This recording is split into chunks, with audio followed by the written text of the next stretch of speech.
కాబట్టి ఏది చేస్తున్నా భగవంతుని యొక్క స్మరణ. నిన్న మీతో అన్నాను కదా, పానీయంబులు త్రావుచున్ కుడుచుతున్ భాషించుచున్ హాసలీలా నిద్రాదులు చేయుచున్ తిరుగుచున్ లక్షించుచున్ సంతత శ్రీనారాయణ పాత పద్మయుగళీ చింతామృతాస్వాద సంధానుండై మరచన్ సురారిసుతుడే తద్విశ్వమున్ భూవరా. ఏది జరుగుతున్నా పరమేశ్వరుని యొక్క పాదార విందముల నుండి స్రవించేటటువంటి అమృతధారలు గ్రోలి మత్తెక్కిపోయి జగత్తుని మరిచిపోగలిగినటువంటి స్థితిని పొందిన యోగి భగవంతుని ఎందే ఐక్యమైపోతాడు. కాబట్టి అంకోలం నిజబీజ సంతతి అయస్కాంతోఫలం సూచిక సాధ్వీ నైజ విభుం. ఒక సాధ్వి పతివ్రత ఎప్పుడూ భర్తని స్మరించినట్లు, ఎప్పుడూ భగవంతుని స్మరణలే అంటే ఇంకా బాగా ఉపాసనలో దగ్గరికి జరుగుతున్నాడు. సాధ్వీ నైజ విభుం లతాక్షితిరుహం. తీగ చెట్టును అల్లుకుంటుంది. ఎంత అల్లుకుపోయింది అంటే చెట్టంతా తీగే. అనుకలతనుకాండాలింగనారంభశుంభత్ ప్రతిదిశభుజ శాఖా శ్రీ సఖానోకహద్భి స్తననయనగుళుచ్ఛస్పార పుష్పద్విరేఫ రచయితుమయి లక్ష్మీ కల్పవల్లీ కటాక్షాన్ అంటారు పరాశర భట్టర్లు శ్రీగుణరత్న కోశంలో. ఆ తీగ పెద్ద పెద్ద పువ్వులతో పెద్ద చెట్టుని అల్లేసింది. అల్లేస్తే ఇప్పుడు చెట్టుకి తీగ వల్ల అందమా, తీగకి చెట్టు వల్ల అందమా అంటే శంకరాచార్యులు వారి శివానంద లహరిలో అంటారు, సంధ్యారంభ విజృంభితం శృతిశిరస్థానాంతరాధిష్ఠితం సప్రేమ భ్రమరాభిరామమ సకృత్సద్వాసనాశోభితం భోగీంద్రాభరణం సమస్త సుమన పూజ్యం గుణావిష్కృతం సేవే శ్రీగిరి మల్లికార్జున మహాలింగం శివాలింగితం అంటారు. తెల్లమద్ది చెట్టుని మల్లె తీగ అల్లుకుంటే ఎలా ఉంటుందో శివస్వరూపం తెల్లమద్ది చెట్టు. అందుకే శ్రీశైలానికి మధ్యార్జునానికి కూడా స్థలవృక్షం. తెల్లగా శివుడిలాగే ఉంటుంది ఆ బెరడం. దాన్ని మల్లెతీగ అల్లుకుంటుంది. శ్రీశైలంలో కూడా అంతే, హాటకేశ్వరంలో కూడా అలాగే ఉంటాయి మద్ది చెట్లు. దాన్ని అల్లుకుంటుంది మల్లెతీగ. మల్లెతీగ అమ్మవారు, మద్ది చెట్టు తెల్లమద్ది చెట్టు అయ్యవారు శివుడు. అట్లాగే చెట్టుని ఒక పెద్ద పూలతీగ అల్లుకుందనుకోండి లక్ష్మీనారాయణ. అంటే సందర్భం వచ్చింది కాబట్టి అంటున్నాను, వాల్మీకి రామాయణం కాదు కానీ అగ్రత ప్రయయౌ రామ మధ్యే సీత సుమధ్యమ పృష్ఠసస్తు ధనుష్పాణి లక్ష్మణో అనుజకామ అని వాల్మీకి మహర్షి. ముందు రాముడు నడుస్తూ ఉండేవాడు, మధ్యలో సీతమ్మ, వెనక లక్ష్మణస్వామి కాపాడుకుంటూ వెడుతుండేవారు. ముందు నడుస్తున్న రాముడు హఠాత్తుగా ఆగాడు, సీతమ్మ ఆగింది, లక్ష్మణుడు ఆగాడు. రాముడు లక్ష్మణ అన్నాడు, వెనక ఉన్న లక్ష్మణుడు పక్కకు వచ్చాడు. లక్ష్మణ ఒక్కసారి చూడబోయ్, ఎంత పెద్ద చెట్టు. కానీ ఇంత పెద్ద చెట్టు తనంత తానుగా అందం కాదు. ఇంత పెద్ద చెట్టు అయినా తీగ అల్లుకుంది, అల్లుకుని అంతంత పువ్వులు పూసింది. ఆ తీగ అలా అల్లుకుని అన్ని పువ్వులు పూయడం వల్ల ఈ చెట్టుకు అందం వచ్చిందోయ్ అన్నాడు. అంటే ఆయన అర్థం ఏమిటంటే చెట్టు అంటే మగవాడు రాముడు, సీతమ్మ లత తీగ. ఇంత గొప్ప భార్య నాకు లభించబట్టి లక్ష్మణ నిజానికి నాకు ఇంత కీర్తి వచ్చింది, మీ వదిన వల్ల నాకు కదూ నాకు ఈ కీర్తి అని రామహృదయం. అందుకని ఆ తీగ ఇలా అల్లుకుని పుయ్యకపోతే ఈ చెట్టుకు అందమేది అన్నాడు. సీతమ్మంది, లక్ష్మణ ఈ తీగ ఎంత మృదువైనదైనా, ఈ తీగ ఎంత సౌకుమార్యంగా ఉన్నా, ఎంత పెద్ద పువ్వులు పూసినా ఈ తీగకి ఇంత పెద్ద చెట్టు ఆధారంగా దొరకకపోతే ఇది నేల మీద పాకితే పశువులు తినేసేవి, అందరూ తొక్కేసేవారు. ఈ చెట్టు గొప్పది, ఈ చెట్టు ఆధారంగా లభించబట్టి తీగ అల్లుకుని పూలు పూసింది, చెట్టు లేని తీగకి శోభ ఎక్కడదండి. రాముడు అన్నాడు, చెట్టు వల్ల తీగ కందమా, తీగ వల్ల చెట్టు కందమా లక్ష్మణ అన్నాడు. లక్ష్మణుడికి అర్థమైంది. ఆయన అన్నాడు, చెట్టు వల్ల తీగో తీగ వల్ల చెట్టో నాకు తెలియదు, కానీ ఇంత గొప్ప తీగ ఇన్ని పువ్వులతో అల్లుకున్న ఈ చెట్టు కింద ఆ సువాసన నీడ అనుభవించే నేను అదృష్టవంతున్నా. అంటే సీతారాముల వెనక వెళ్ళగలిగిన అదృష్టం బట్టిన నేను అదృష్టవంతుణ్ణి, మిమ్మల్ని సేవ చేసి ఇంత భాగ్యం పట్టింది అన్నాడు. అట్లా లతాక్షితిరుహం, తీగ చెట్టును అల్లుకుపోయినట్లు. ఇప్పుడు మీరు ఎటువైపు నుంచి ఆ తీగను లాగినా ఏదో కొంత వస్తుంది, తెగుతుంది, కానీ అది మాత్రం మళ్ళీ రెండో రోజుకు మళ్ళీ అల్లుకుపోతుంది. భగవంతుని నుండి విస్మృతి పొందవలసి వస్తే అంత బాధ. ఆ భగవత్ కథ చెప్పమన్నా, భగవంతుడి గురించి చదవమన్నా, భగవంతుడి ఉత్సవం గురించో ఏదో మాట్లాడమన్నా, గుడికి వెళ్ళడమన్నా ఎంత ఆనందం, ఎంత సంతోషం. ఆ స్మరణలు ఎప్పుడూ భగవంతుడి చుట్టూ తిరుగుతూ ఉంటాయి. అలా తిరుగుతూ ఉండడం తీగ చెట్టుని అల్లుకుపోయినట్టు అల్లుకుపోతాడు ఒక్కొక్కడు. అలా అల్లుకుపోవడం ఉందే, అది మీరు తీగ తెంపేసినా అది వేరొక చోట అల్లుకుపోయి ఉంటుంది. మీరు ఇంక అసలు ఆ తీగని తెంపడం సాధ్యం కాదు చెట్టు నుంచి. అది అలా అల్లుకుపోతుంది. ఇంత లావును అల్లుకుపోయి, మీరు చూశారో లేదో, నేను ఒకసారి గోవా నుంచి కారులో బయలుదేరి క్షేత్రాలు చూసుకుంటూ వస్తున్నప్పుడు పక్కన చూసి ఆశ్చర్యపోయిన శంకరాచార్యులు వారు ఇందుకే చెప్పారని. ఓ తీగ ఇంత లావు కాండం అయిపోయి ఓ చెట్టుని అల్లేసుకుని చెట్టులోకి వెళ్ళిపోయింది. ఇప్పుడు మీరు అసలు ఆ తీగని ఎలా లాగుతారు? అది చెట్టులోకి చేరిపోయింది కాండం. ఇంకా మీరు ఆ తీగని పీకేయడం సాధ్యం కాదు. అది చెట్టుతో కలిసిపోయింది కాండం. అందుకని ఆ తీగ అలాగే ఉంటుంది పైన. లతాక్షితిరుహం, పైకి తీగ చెట్టు అని కనపడుతున్నాయి, కానీ అది ఇంకా అందులో కలిసిపోయి అలాగే ఆశ్రయించి పువ్వులు పూస్తుంది. ఆ స్థితికి వెడుతుంది భక్తి. లతాక్షితిరుహం, ఆ లతాక్షితిరుహం అన్న స్థితికి చేరడం దగ్గరే శరీరము, మనసు, వాక్కు, ఈ మూడు ప్రధానం కాదు. అత్యంత శక్తివంతం మనిషికి ఈ మూడు కూడా ఈశ్వర కైంకర్యమునందే పరమానంద స్థితిని పొందుతూ ఉంటాయి. మూడిటితో నిరంతర తపస్సు చేసేస్తూ ఉంటాడు. గీతలో గీతాచార్యుడి తపస్సుని భిన్నంగా నిర్వచించాడు. తపస్సు అంటే ఎక్కడికో అరణ్యానికి వెళ్ళిపోయి పెద్ద గడ్డాలు పెరిగిపోయి, శంకరాచార్యులు వారు యోగతారావళిలో చెప్తారు, అట్లా ఆ చుట్టూ తీగలు అల్లుకుపోయి చెవుల్లో పుల్లలు పెట్టి పక్షులు గూడులు పెట్టి అంత స్థితి వరకు కూడా వెళ్లకుండా తపస్సు అన్న మాటకి ఆయన నిర్వచనం చేస్తూ కృష్ణ పరమాత్మ గీతలో అన్నాడు, తపస్సు అన్నది శరీరంతో చెయ్యడం ఉంటుంది. ఎట్లా ఉంటుంది అంటే దానికి మొట్టమొదట దేవ ద్విజ గురు ప్రాజ్ఞపూజనం బ్రహ్మచర్యమహింసా చ శారీరం తప ఉచ్యతే. అంటే పెద్దలైన వారు ఎవరైనా కనపడ్డారనుకోండి, నా జీవితానికి ఇంతకాలానికి అదృష్టం పట్టింది, నేను ఇప్పుడు చెయ్యగలిగింది ఏమిటంటే వారి ముందు నేను స్వర్ణదండం పడిపోయినట్టు పడిపోవాలి. ఒక కర్ర ఉందనుకోండి, మీరు ఇలా పట్టుకున్నారనుకోండి, అది పడదు. అహంకారం నాంతటి వాణ్ణి నేను అన్న పట్టు పైన పట్టి ఉన్నంతకాలం ఆయనేం గొప్ప, నాకన్నా ఆయనకి ఏం తెలుసు, ఏవో అదృష్టం పట్టింది ఆ గౌరవం పొందుతున్నాడు, నాకన్నా గొప్పవాడేం కాదు అన్న అతిశయ భావన ఉంటుంది లోపల నాబోటిగడికి. అప్పుడు కింద పడలేను.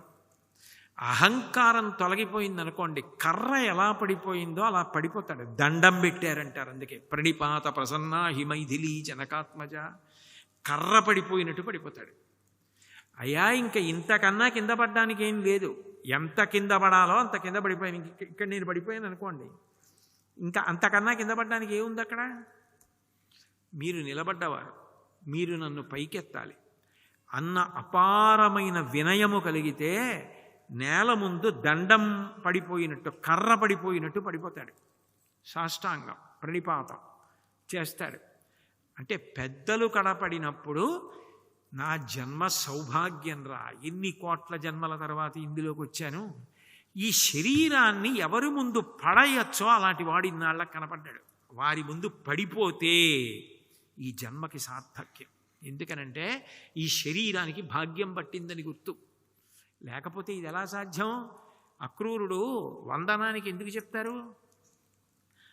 రథం మీద వస్తున్నాడు, వస్తూ ఉంటే అక్కడ బాలకృష్ణుడు వెళ్ళిపోయిన పాదముద్రలు కనపడ్డాయి. రేఖామయద్ధచుధాకలచాత పత్ర వజ్రాంకుశాంబరుహ కల్పక శంఖ చక్రై భవ్యైరలంకృతతలౌ పరతత్వ చిహ్నై శ్రీవేంకటేశ చరణౌ శరణం ప్రపద్యే అంటాం కాదు. దివ్య చిహ్నములు కనపడ్డాయి. ఆయన చూశాడు, అయ్య బాబోయ్, పరాత్పరుడు వెళ్ళినటువంటి భూమి మీద నేను రథంలో వెళ్ళడమా అని వెంటనే రథం ఆపి దాని నుంచి కిందకి దూకాడు. దూకి దాంట్లో ఆ మట్టిలో దొర్లాడు. దొర్లి ఆయన నడిచిన చోట ఆయన పాద పరాగము నా ఒంటికి అంటుకుంది, నాకు ఇంతకన్నా ఏం కావాలని నృత్యం చేశాడు. నృత్య గణపతి అని అంత సంతోషం. నృత్యం చేయడానికి శరీరం కూడా దానికి తగినట్టుగా ఉండాలి. అర్చన గారు చేశారంటే బాగుంది, వినాయకుడు చేస్తే బాగుంటుందా? అంత పెద్ద పొట్ట అవి ఉండి. మరి కపాలీశ్వర స్వామి వారి క్షేత్రంలోకి వెళ్ళగానే నృత్య గణపతి కనపడతారు. అంటే శరీరం ఎలా ఉంది కాదు, వినాయకుడు మనసు అంత గొప్పది. చంద్రుడు తప్పు తెలుసుకుంటే తను నృత్యం చేశాడు, అప్పుడు వచ్చింది నృత్య గణపతి. ఆయన తప్పు తెలుసుకుంటే ఈ నృత్యం చేశాడంటే ఎంత మంచి మనసు ఉన్నవాడు వినాయకుడు. కాబట్టి అక్కడ ఉన్న విషయం ఏమిటి అంటే, అంత గొప్ప ఆనందపడిపోయి నేను మనుష్యత్వం, ముముక్షత్వం, నేను మనిషిగా పుట్టడం, అసలు నేను దేన్ని చేరుకోవాలన్న ఆలోచన కలగడం మహాపురుష సంశ్రయ. ఇంతటి మహానుభావుడు, ఇంతటి భక్తి తత్పరుడు వచ్చాడు, ఇంకింతకన్నా ఏం కావాలి? ఊరకరారు మహాత్ములు వా రథముల ఇండ్ల కడకు వచ్చుటలెల్లన్ కారణము మంగళములకు మీరొచ్చుట శుభము మాకు నిజము మహాత్మా అంటాడు గర్గుడు వస్తే. ఆ వసుదేవుడు కాదు, నందుడు. అంటే ఒక మహాత్ముడు కనపడినప్పుడు నేల మీద ఆయన ముందు పడిపోవడం అంత గొప్ప. అలా పడిపోయిన శరీరం ఏదుందో అది చూసి పరమాత్మ సంతోషిస్తాడు. అందుకు పోతన గారు ప్రత్యేకం చెప్తారు, పెద్దల పొడగన్న భృత్యుని కైవడి చేరి నమస్కృతులు చేయువాడు. ప్రహ్లాదుడి గొప్పతనం ఏమిటంటే, పెద్దలు కనపడగానే భృత్యుడు ఎలా పడిపోతాడో అలా చేరి వంగి వంగి వంగి వంగి నమస్కారం చేసి నేల మీద పడేవాడు. వినయం. వారు ఉద్ధారకులు. అక్కడ ఈశ్వరుడు స్వీకరిస్తాడు, స్వీకరించి కాపాడతాడు తప్ప పైన పట్టు ఉన్నంత కాలం పడలేడు. ఆ పడకుండా నిటారుగా నిలబడగలిగిన స్థితి ఉందే, పోంట్లే నీకు అది సంతోషం అయినప్పుడు అట్లాగే ఉండు. మహాత్ముల ముందు కూడా నువ్వు పడలేవు కదూ. ఇంకా నిన్ను ఉద్ధరించడానికి నేను శంఖచక్ర గదాపద్మాలు పట్టుకుని రానా, త్రిశూలం పట్టుకుని రానా, అప్పుడు కూడా పడతావో పడవో నాకు తెలియదు అంటాడు. కాబట్టి అసలు ఆ వినయం, ఆ భక్తి, దీనుల ఎడ అంత గౌరవం, వాళ్ళల్లో నారాయణుణ్ణి చూడగలగడం, ఈ స్థితి మనసులో కలగడం ఉన్నదే, అది మనుష్య జన్మలో ప్రయత్నపూర్వకంగా సాధన చేసి తెచ్చుకోవాలి. అందుకని దేవ ద్విజ గురు ప్రాజ్ఞ పూజనం. రుక్మిణీదేవి రుక్మిణీ కళ్యాణ ఘట్టంలో ఇదే చెప్తుంది. నాకు కృష్ణుడు భర్త కావాలంటే ఎందుకు అవుతాడు? అవమంటే అవుతాడా? నేను గత జన్మంబుల ఈశ్వరున్ హరిజగత్ కళ్యాణు కాంక్షించి చేసి తినేనిన్ వసుదేవనందడు నా చిత్తేశుడవుగాక నిర్జ్యుతులైపోదురుగాక సంగరములో చేదీశ ముఖ్యాధముల్లంది. ఏది చేస్తే? వ్రతముల్, దేవ గురు ద్విజన్మబుధ సేవల్, దాన ధర్మాదులన్, హరి జగత్ కళ్యాణు కాంక్షించి చేసి తినేనిన్. ఏ మహాత్ముడైనా కనపడినప్పుడు ఎప్పుడైనా నేను నేల మీద పడింది నిజమైతే, వాళ్ళకి శుశ్రూష చేసింది నిజమైతే, వాళ్ళని సేవించింది నిజమైతే, నేను దేవతల్ని గురువుల్ని అలా గౌరవించింది నిజమైతే, అప్పుడు కృష్ణుడు నాకు భర్త ఎగుగాక. శరీరం ఈశ్వరుడిచ్చాడు. ఒక ఆయన వ్యాపారం మొదలెట్టాడు అనుకోండి, ముందు తన దగ్గర ఉన్నది పెట్టుబడి పెట్టకుండా, ఏమండి ఇలా ఈ వ్యాపారం చాలా గొప్పదంటే ఎవడు పెట్టడు. ముందు తన దగ్గర ఉన్నది పెట్టుబడి పెడితే, ఆయన ఉన్నదంతా పెట్టాడంటే నమ్మచ్చని పక్కవాడు పెడతాడు. ఈశ్వరుడు పెట్టుబడిగా ముందు నీకు ఇచ్చింది ఏమిటంటే శరీరం, దాన్ని పెట్టుబడిగా పెట్టాలి, దాన్ని వంచాలి, దాన్ని మహాత్ముల దగ్గర కింద పడయ్యాలి, శుశ్రూష చెయ్యాలి. దానికంత అభిమానం అహంకారం ఆశ్రయించి ఉంటే ఎక్కడి నుంచి వస్తుంది ఉద్ధరణ రమ్మంటే? కాబట్టి శారీరం తప ఉచ్యతే. ఈ శరీరంతో నువ్వు తపస్సు చేస్తే నీకు నిజంగా ఎప్పుడు ఈశ్వరుడు స్మృతిలో కదులుతున్నాడని గుర్తు.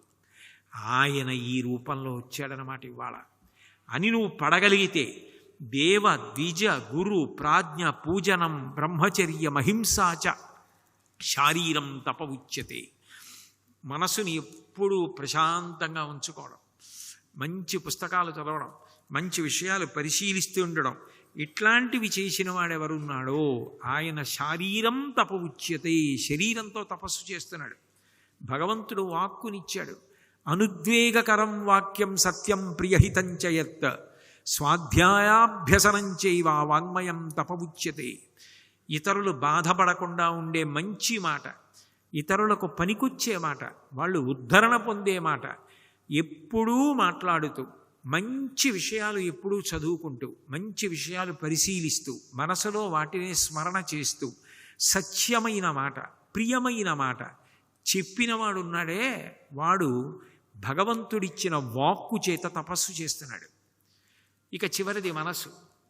ఆ మనసు ఎంత గొప్పది అంటే అది మనప్రసాద సౌమ్యత్వం. అట్లాగే మౌనమాత్మ వినిగ్రహ. అది ఎంత గొప్పది అంటే తపో మానసముచ్యతే. మనసు చాలా శక్తివంతం. మీరు శరీరాన్ని తెచ్చి ఇక్కడ కూర్చోపెట్టగలరేమో కానీ మనసుని కూర్చోపెట్టలేరు. అది అచంచలం మహాబాహో అంటాడు కృష్ణ పరమాత్మ. అచంచలం మహాబాహో మనో దుర్నిగ్రహం చలం. నువ్వు దేన్నైనా ఆపగలవేమో, మనసుని ఆపలేవు. అది అలా వెళ్ళిపోతుంది. వెళ్ళిపోవడం కాదు, యాంత్రీకరణ చేస్తుంది. పూజ చేస్తున్నారనుకోండి, పాదయోహో పాద్యం సమర్పయామి, హస్తయోహో అర్ఘ్యం సమర్పయామి అంటూ ఉంటాడు, చేసేస్తూ ఉంటాడు, మనసు ఎక్కడో తిరుగుతూ ఉంటుంది. అది తిరుగుతూ ఉంటుంది, చేయిస్తూ ఉంటుంది. ఈశ్వరుడు అంటాడు, నాకు అవన్నీ అక్కర్లేదు. మయ్యేవ మనాధత్వ మయి బుద్ధిం నివేశయ నివసిష్యతి మయ్యేవ అతబూర్ధం న సంశయ. నీ మనసు నా ఎందు పెట్టు, నిన్ను నేను రక్షిస్తానంటాడు. అంత తేలిక మనసు పెట్టడం. మనస్సుతో తపస్సు చేయడం అంటే మనప్రసాద సౌమ్యత్వం. లోపల ఎప్పుడు మంచి విషయములను, శాంతమైన విషయములను, మంచి పుస్తకాలు, మంచి సంగీతం, మంచి సాహిత్యం ఆలోచిస్తూ ఉంటాడు. అందుకని ప్రశాంతత ముఖమునందు గోచరమవుతూ ఉంటుంది. మనప్రసాద సౌమ్యత్వం మౌనమాత్మ వినిగ్రహ. మౌనంగా ఉంటాడు. మౌనం అంటే మాట్లాడకుండా ఉండడం అని కాదు, మననం చేయడం. ఎప్పుడు మంచి విషయాలు ఏవో జ్ఞాపకం చేసుకుంటూ ఉంటాడు. జ్ఞాపకం చేసుకొని పరమ సంతోషం పొందుతూ ఉంటాడు. అది తెలుస్తూ ఉంటుంది. అది తపో మానసముచ్యతే. అది మనసుతో చేసే తపస్సు. అట్లా చేసేవాడు ఉంటాడే, అది చేసినవాడు ఎప్పుడూ భగవత్ స్మరణలు శరీరంతోనూ చేస్తున్నాడు తపస్సు, మనసుతోనూ చేస్తున్నాడు, వాక్కుతోనూ చేస్తున్నాడు. చెయ్యగా చెయ్యగా చెయ్యగా చెయ్యగా ఈశ్వరుడు ఏం చేస్తాడంటే చిత్తశుద్ధిని ఇస్తాడు. ముందు చిత్తశుద్ధినివ్వడం అన్నమాట, మోక్షం పొందడం అన్నమాట దగ్గరికి వచ్చేటప్పటికి నేను మీకు ఒక ఉదాహరణ చెప్తే, నేను గంట సేపు చెప్పక్కర్లా. మీరు ప్రాజ్ఞులు, మీకు తెలియక కాదు, తెలియనట్టు నటిస్తే వాడు తెలిసిన వాళ్ళే ధైర్యంగా మాట్లాడతారని మీరు అలా కూర్చున్నారు. కానీ మీకు తెలియక భక్తి ముక్తి గురించి అదొక నటన. అలా ఉంటే నేనేదో చెప్తాను, పాపం అంత దూరం నుంచి వచ్చాడు కదా, ఏదో చెప్పానని తృప్తిగా వెళ్ళిపోతాడని మీరు అలా కూర్చుంటున్నారు. నేను ఒక ఉదాహరణ చెప్తే మీకు అర్థమైపోతుంది. నేను మీకు కొంత చింతపండు, కొంత ఉప్పు, ఓ 4 మిరపకాయలు, కొంత కరివేపాకు, కొంత నీళ్లు ఇచ్చి మీ ఇష్టం ఏం చేస్తే చేయండి అన్నాను అనుకోండి. అయ్యా నేను చారు పెట్టుకుని తింటానండి, నాకు జీర్ణశక్తి పెరుగుతుంది అన్నారు అనుకోండి. పెట్టుకోండి. మీరు దాంతో చారు పెట్టుకుని అన్నంలో కలుపుకొని ఆ చారు అన్నం తిని నాకు ఇప్పుడు జీర్ణం అవుతుంది అని సంతోషపడ్డారు. ఈశ్వరుడు ఏమంటారు? ఈశ్వరుడిలో గొప్పతనం ఏమిటంటే, ఎలా మీరు ఆయన్ని పట్టుకున్నా వాడు మంచివాడు రా. నన్ను పట్టుకున్నాడు కదా. చతుర్విధా భజంతే మాం జనా సుకృతినోర్జున. వాడు సుకృతులు రా. ఆర్తో జిజ్ఞాసురర్థార్థి జ్ఞానీచ భరతర్షభ. 4 గొప్పవాళ్లే అన్నాడు. ఆయన్ని పట్టుకుంటే చాలు, ఆయనకి కావలసింది అది. అందుకు భాగవతంలో ధర్మరాజు గారితో మాట్లాడుతూ నారదుడు అంటాడు, కామోత్కంఠత గోపికల్ భయమునన్ కంసుండు వైరక్రియా సామగ్రిం శిశుపాల ముఖ్య నృపతులు సంబంధులై వృష్ణులను ప్రేమన్ మీరలు భక్తి మేము ఇది చక్రింగంటి మెట్లైన నుద్ధామధ్యాన గరిష్ఠులైన హరిచందన్ వచ్చు ధాత్రీశ్వర అన్నాడు. భగవంతుడి యందు ఐక్యం అయిపోవడానికి ఏ మార్గమైనా సరే. కామోత్కంఠత గోపికల్, కామంతో గోపికలు పట్టుకున్నారు. భయమునన్ కంసుండు, భయంతో తలుచుకుని భయంతోనే ఐక్యమైపోయాడు కంసుడు. భయమునన్ కంసుండు వైరక్రియా సామాగ్రిం శిశుపాల ముఖ్య నృపతులు. శత్రుత్వం పెట్టుకుని శిశుపాలాదులు కలిసిపోయారు. అట్లా వెళ్ళకూడదు, కానీ అలా పెట్టుకుని వాళ్ళు భగవంతుడిని స్మరించి వెళ్ళిపోయారు.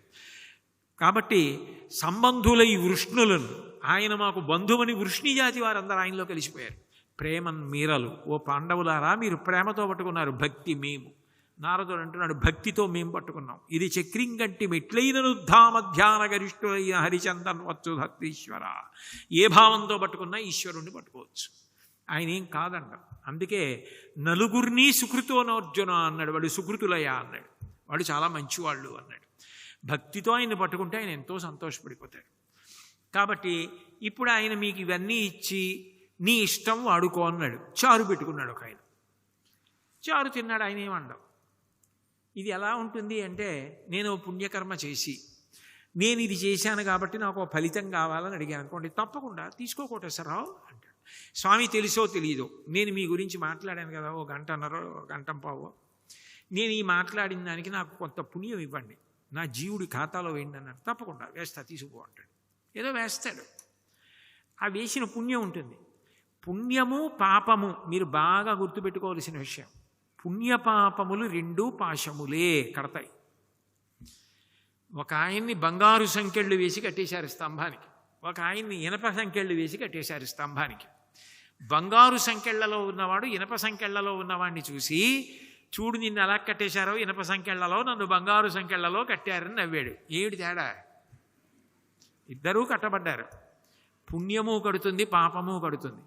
పుణ్యం సుఖాన్ని ఇచ్చి కట్టేస్తుంది, పాపం దుఃఖాన్ని ఇచ్చి కట్టేస్తుంది. ఈయన ఏడుస్తూ బతుకుతుంటాడు, ఆయన నవ్వుతూ బతుకుతుంటాడు, అంతే తేడా. పుణ్యానికి ఫలితం ఏమిటి? భోగం, అది అనుభవిస్తాడు సుఖం. పాపానికి ఫలితం ఏమిటి? దుఃఖం, దుఃఖాన్ని అనుభవిస్తాడు. రెండూ పునర్జన్మనిస్తాయి, రెండూ శరీరంలోకి వెళ్ళవలసిందే. మహా అయితే ఓ కుక్క ఐశ్వర్యవంతుడి ఇంట్లో పుట్టి కారులో పెడుతుంది, వెనకద్దం కొంచెం దింపి ఆయన ఆ కుక్కను తీసుకెళ్తుంటాడు. పక్కవాడిని కరిస్తే ఆయనకి ఏం బాధ? ఆ కారులో కుక్కను తీసుకెళ్తుంటాడు. ఇంకో కుక్క వీధిలో పాపం దొరికితే తింటుంది, దొరకకపోతే బాధపడుతుంది. ఒకటి ఏం చేసిందో అలా ఉంది, ఒకటి ఏం చేసిందో ఇలా ఉంది. కర్మ సిద్ధాంతం అక్కడ వచ్చింది, అయ్యో పాపం అన్న మాట అక్కడ వచ్చింది. పంతులు గారు పడిపోయారట, కాలు విరిగిందిట అంటే అయ్యో పాపం అంటే ఏ జన్మలో చేసిన పాపమో, ఎవరి కాలు విరగొట్టాడో ఇప్పుడు ఈయన కాలు విరిగిందని. అలా అనకుండా అయ్యో పాపం అని వదిలేస్తారు. జాలి కాదు, కర్మ సిద్ధాంతం అని గుర్తుంది. ఏనాటి పాపమో అనుభవంలోకి వచ్చింది, ఏనాటి పుణ్యమో అనుభవంలోకి వచ్చింది. దుఃఖమన్నా అయింది, సుఖమన్నా అయింది. ఇది చారు పెట్టుకోవడం. చేసిన దానికి ఫలితం అడిగాననుకోండి, ఈశ్వరుడు ఏమీ అండపుచ్చుకో అంటాడు. ఏమిటి ఉపయోగపడింది అది? దానివల్ల ఏదో సుఖం పొందావు నిజమే, ఏదో పెద్ద పదవిలో కడితే వెళ్ళొచ్చు వచ్చే జన్మలో, లేకపోతే చాలా ఐశ్వర్యవంతుడివి కావచ్చు, అది అతిశయం ఇచ్చినా ఇవ్వచ్చు, ఇవ్వకపోయినా ఇవ్వకపోవచ్చు, మనం చెప్పలేం. రామకృష్ణ పరమహంస అన్ని ప్రాణుల భాష తెలుసుకుని ఉండేవారు. ఒకసారి మహారాజు గారు ఏనుగు మీద వస్తున్నారు. అకస్మాత్తుగా భూమికి ఉన్న వివరం, చిన్న కన్నంలోంచి ఓ కప్ప పైకొచ్చి కాలు ఎత్తి ఏనుగా పక్కకి పో, ఇక్కడ నేనున్నానంది.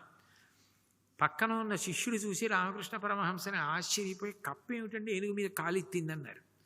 ఆయన కళ్ళు మూసుకుని ఆలోచించి, ఇవాళ మధ్యాహ్నం ఇటుగా ఒక వ్యక్తి పెడుతున్నప్పుడు ఆయన లాల్చీ జేబుకి కన్నం ఉంది, పావలా కాసు జారిపడి కప్ప కన్నంలోకి వెళ్ళింది, ఇప్పుడు కప్ప దగ్గర పావలా ఉంది, కాలెత్తింది ఏనుగు మీద అన్నారు. అది అతిశయానికి కారణం కావచ్చు, మళ్ళీ అంతకన్నా కిందగా పడిపోవడానికి కారణం కావచ్చు.